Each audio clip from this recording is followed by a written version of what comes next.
Dear students, welcome to my channel. আজকের আলোচনার বিষয় ক্যালকাটা ইউনিভার্সিটি সেক 2 পেপার অর্থাৎ স্কিল এনহান্সমেন্ট কোর্স বা সেক 2 এর যে সিলেবাস তোমরা জানো কয়েকদিন আগে এটা চেঞ্জ হলো। তো ক্যালকাটা ইউনিভার্সিটি একটি নোটিফিকেশনের মাধ্যমে তোমাদের জানিয়েছে যে সেক 2 এর সিলেবাসের মধ্যে কিছু পরিবর্তন এসছে। যেমন দেখো যে একাডেমিক রাইটিং এটা নতুন করে ইন্ট্রোডিউস হলো ডিজিটাল এম্পাওয়ারমেন্টের বদলে। এর আগে ছিল ডিজিটাল এম্পাওয়ারমেন্ট, তো সেটাকে চেঞ্জ করে করা হলো একাডেমিক রাইটিং। তো এই একাডেমিক রাইটিং এর মধ্যে তোমাদের রয়েছে কি কি দেখো, যে ক্রিটিক্যাল অ্যাপ্রিসিয়েশন রাইটিং, যেখানে 20 মার্কস আছে। তারপর রয়েছে সেকেন্ড অপশনে রাইটিং সামারি বা substance with a critical note, এখানে 12+8, অর্থাৎ সামারি বা সাবস্টান্সের জন্য লিখতে হবে 12 মার্কস, আর 12 মার্কস অ্যালট করা রয়েছে, আর 8 মার্কস রয়েছে ক্রিটিক্যাল নোটস, অর্থাৎ সাবস্টান্স শুধু লিখলে হবে না, তারপর একটা ক্রিটিক্যাল নোটও লিখতে হবে। আর 3 নাম্বার রাইটিং অপশন রয়েছে রাইটিং এসে 35 মার্কস। তো টোটাল 75 মার্কস তোমাদের এইভাবে ব্রেকআপ হয়েছে, 20, 12+8, 20 and 35। তো এই যে তোমাদের 75 মার্কসের সেক পেপার, তো এখানে কিন্তু সাজেশন দেওয়ার মতো কিছু নেই। মানে অন্যান্য যেমন ডিএসসি পেপারে তোমরা সাজেস্টিভ নোটস পেয়ে যাচ্ছ, সাজেশন পেয়ে যাচ্ছ, সেই হিসাবে পড়ছো, বাট সেক পেপারে কিন্তু সাজেশন কিছু নেই, এখানে সম্পূর্ণ স্কিলের ব্যাপার। তো কোর্সটারই নাম হচ্ছে স্কিল এনহান্সমেন্ট কোর্স। তাহলে কি করতে হবে, এর জন্য তোমাদের যাতে প্র্যাকটিসটা তোমরা যাতে শিখতে পারো বা কিভাবে ক্রিটিক্যাল অ্যাপ্রিসিয়েশন লেখা যায় যাতে তোমরা শিখতে পারো, এর জন্য আমি তোমাদের জন্য তৈরি করেছি একটা ভিডিও রেকর্ডেড কোর্স। এটা অফলাইন বা অনলাইন কোর্স নয়, এটা একটা ভিডিও রেকর্ডেড কোর্স, অর্থাৎ তোমরা ভিডিও রেকর্ডেড ভিডিও পাবে কিভাবে ক্রিটিক্যাল অ্যাপ্রিসিয়েশন লিখতে হয় বা তোমাদের কোর্সে যা যা রয়েছে, এবং এর সঙ্গে পাবে পিডিএফ ফাইল যেগুলো তোমরা প্রিন্ট আউট করবে। প্রিন্ট আউট করে হার্ড কপি হাতে নিয়ে ভিডিওগুলো দেখবে, তাহলে তোমাদের বুঝতে সুবিধা হবে। এবং সম্পূর্ণ কোর্সের মধ্যে যা যা রয়েছে 75 মার্কসের জন্য যা যা রয়েছে সবগুলোই কভার করা হয়েছে। যেমন ধরো তোমরা রেকর্ডেড ভিডিও পাবে ক্রিটিক্যাল অ্যাপ্রিসিয়েশনের উপর, ক্রিটিক্যাল অ্যাপ্রিসিয়েশন কিভাবে লিখতে হয়।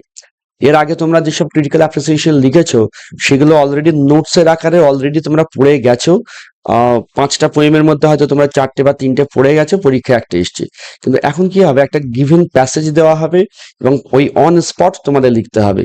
তার মানে এখানে কোনো সাজেশন কাজ করবে না, এখানে সম্পূর্ণ তোমাদের প্র্যাকটিসের মাধ্যমে শিখতে হবে ক্রিটিক্যাল অ্যাপ্রিসিয়েশন কিভাবে লিখতে হয়। তো এর জন্য রেকর্ডেড ভিডিও, এই ভিডিওর মাধ্যমে আমি তোমাদের ডিটেলসে শিখিয়েছি যে কিভাবে ক্রিটিক্যাল অ্যাপ্রিসিয়েশন লিখতে হয়। আর পাচ্ছ তোমরা ফিগার অফ স্পিচ। এই ফিগার অফ স্পিচটা ক্রিটিক্যাল অ্যাপ্রিসিয়েশনের একটা পার্ট। ক্রিটিক্যাল অ্যাপ্রিসিয়েশন লেখার ক্ষেত্রে এর প্রয়োজন হয়, সেটাও আমি এই কোর্সের মধ্যে কভার আপ করেছি। এর উপরে একটা সেপারেট ভিডিও পাবে যেখানে ক্রিটিক্যাল অ্যাপ্রিসিয়েশন রাইটিং এর জন্য ইম্পর্টেন্ট ফিগার অফ স্পিচ গুলো দেওয়া আছে। Next, substance writing.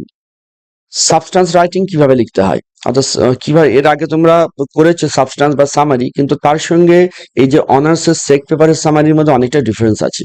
এটা অতটা সহজ নয় যতটা তোমরা ক্লাস 10-এ বা 9-10-এ যে সাবস্টান্স বা সামারি ছিল, কারণ এখানে সাবস্টান্সের সঙ্গে একটা কমেন্ট লিখতে হয়।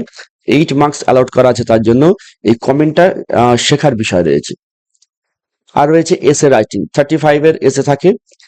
এসে রাইটিং এ কিছুটা সাজেশন কাজ করে, তা হলেও এসে রাইটিংও শিখতে হয়। কারণ যতই সাজেশন কাজ করুক না কেন, এখানে 35 মার্কসের এসে মানে 600 থেকে 800টা ওয়ার্ডে লিখতে হবে, অর্থাৎ তোমাকে নিজেকে বানিয়ে লিখতে হবে। তুমি যতই কমন টপিক পড়ে যাও না কেন, সেটা কিভাবে বানিয়ে লিখতে হয় বা আহ, কিভাবে সাজাতে হয়, কোন পয়েন্টস গুলো কার পর দিতে হয়, এর উপর একটা সম্পূর্ণ ডেডিকেটেড ভিডিও রয়েছে শুধু এসে রাইটিং এর উপর। তো তোমরা 4টে আর প্রি রেকর্ডেড ভিডিও পেয়ে যাচ্ছ প্রত্যেকটা টপিকের উপর, এবং এইগুলো তোমরা যখন ভিডিও দেখবে তোমরা তার সঙ্গে পিডিএফ ফাইলও পেয়ে যাবে। যেমন ক্রিটিক্যাল অ্যাপ্রিসিয়েশনের উপর যে পিডিএফ ফাইলগুলো তোমরা পাবে, সেগুলো তোমরা প্রিন্ট আউট করে সঙ্গে নিয়ে ভিডিও দেখবে, তবে তোমরা অফলাইন কোচিং এর মতো ফিল পাবে। অফলাইন কোচিং এ যেভাবে বোঝা যায় ঠিক সেরকম তোমরা ফিল পাবে, সেইভাবেই বুঝতে পারবে। তারপর রয়েছে ফিগার অফ স্পিচের উপরও পিডিএফ তোমরা প্রিন্ট আউট করে নেবে। সাবস্টান্স রাইটিংও ঠিক তাই, এবং এসে রাইটিং, এগুলোর ক্ষেত্রে তোমরা পিডিএফ গুলো একটু প্রিন্ট আউট করে নিয়ে ভিডিওটা মাল্টিপল টাইম দেখবে, বারবার দেখবে, তাহলে এটা সুবিধা হবে।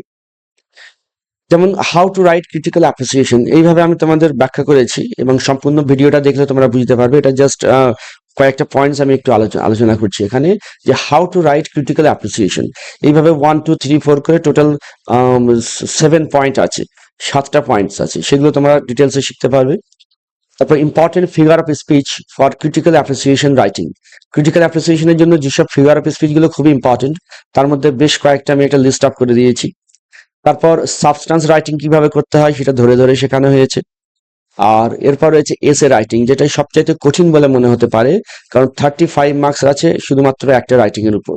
তবে যদি তোমরা পদ্ধতি অনুযায়ী করো, এখানে যেমন তোমরা স্ক্রিনে দেখতে পাচ্ছ যে আমি আহ, কয়েকটা মার্কিং করে দিয়েছি।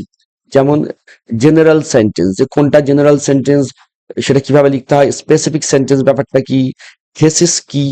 তো ফার্স্ট যে ইন্ট্রোডাক্টরি প্যারাগ্রাফ থাকবে, এর মধ্যে তোমাদের এসেটা কেমন হবে বা এসেতে তোমরা কতটা মার্কস পাবে সেটা ডিপেন্ড করছে ইন্ট্রোডাক্টরি প্যারাগ্রাফ। এবং এখানে যে টেকনিক্যাল ব্যাপারগুলো রয়েছে, এগুলো আমি ভিডিওতে খুবই ডিটেলসে আলোচনা করেছি। To purchase the link of recorded videos and PDF file, write hi to WhatsApp number. এই যে হোয়াটসঅ্যাপ নাম্বার দেওয়া রয়েছে, এর সঙ্গে তোমরা যোগাযোগ করবে, একটি হাই মেসেজ করবে, তাহলে তোমরা এখান থেকেই পেয়ে যাবে পিডিএফ রেকর্ডেড ভিডিও এবং পিডিএফ ফাইলগুলো। তারপর তোমরা পিডিএফ ফাইলগুলোকে প্রিন্ট আউট করে ভিডিওগুলো কয়েকবার দেখলে আশা করি কোনো প্রবলেম থাকবে না। সমস্ত সেক পেপারটা কভার করেছি এই কোর্সের মধ্যে। আর এর একটা কস্ট রয়েছে, total cost of the course is only 500 rupees. এর মধ্যে সমস্ত কোর্সটা কভার হয়ে যাচ্ছে। তো যারা সেক পেপারের উপর সেক পেপার নিয়ে যারা ভাবছো যে নতুন করে হঠাৎ চেঞ্জ হয়ে গেল, কি করা যায় বা কিভাবে, কোনো আইডিয়া নেই, তাদের জন্য আমি প্রত্যেকটা ভিডিওতে ডিটেলসে দেখিয়েছি। তোমরা ভিডিওগুলো দেখলে আশা করি সমস্যা হবে না। দেখ এতটুকু, thank you for watching the video, সবাই ভালো থেকো।